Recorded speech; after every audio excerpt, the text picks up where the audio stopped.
This is a digital presentation on telephonic skills as part of our communication skills curriculum for the 7th semester.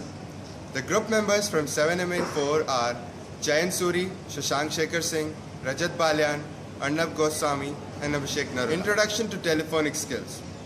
Today, the business world revolves around personal services and globalization. As a result, the telephone has become the way to do business. And of course, this brings us a lot of benefits. Customers are increasingly willing to do business by phone because it's more convenient, it's quicker, it's easier, it saves time, it saves money. Effective telephonic communication has become a successful way of gaining customers. The super user.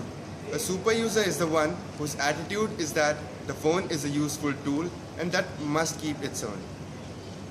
His manner is courteous and efficient. He knows what he wants to achieve, he knows what he wants to say, he gets straight to the point and keep to it, he knows when to say goodbye. The useless user. The useless user is the one whose attitude is that a phone is a threat or a worry. His manner is timid and nervous. He has no technique, he's unsure of what he wants to say, he clams up when faced with an answering machine. Super user versus the useless user. Now, after knowing about the super user and the useless user, we can say that the super user communicates more effectively over the telephone. That is, he has good telephonic skills than the nervous useless user. In this way, the super user gains more credibility than other useless user. In context with the business world, the super user has an advantage and gains more opportunities of achieving success in whatever work he does than the useless user. Now, the principles of the telephonic skills. Communication is more than words. To answer the question, one needs to be able to hear the tone of voice, the intonation, the volume, see the facial expressions, the gestures, and the body language. Communication is about what we see and hear. Communication is about 3% of words, 7% paralinguistic, 90% body language. Studies have shown that we place more emphasis on what we see than on what we hear. So, when a person is communicating on the phone, he needs to compensate for what cannot be seen. Words. Choose your words carefully because the listener hasn't got the benefit of being able to see you. Use words that will put the listener in the picture. Avoid ambiguous words.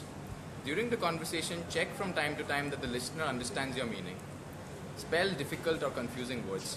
Joe Easton can sound like Joe Eastern. Repeat and check names, phone numbers, instructions and directions. 6 to 8 can easily be mistaken for 68. Your voice. Speak clearly, speak directly into the mouthpiece. Your posture affects your voice. Don't slump in the chair. If you need to sound more assertive, stand up. Use emphasis in your voice to reinforce your words. Be efficient but friendly. Efficiency without friendliness can make you sound brusque. If you cannot hear your caller's voice clearly, ask him or her to speak clearly.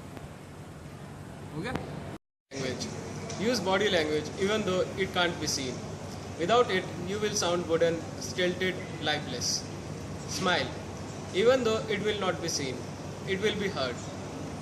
Focus your eyes in the mid-distance or on something that will help you to concentrate on your communication. Actively. Hearing is passive, listening is active. It involves receiving, interpreting, responding, assimilating, checking. To help you listen actively, avoid distractions, make notes to give you a point of focus, make sure you are comfortable. Barriers to communication.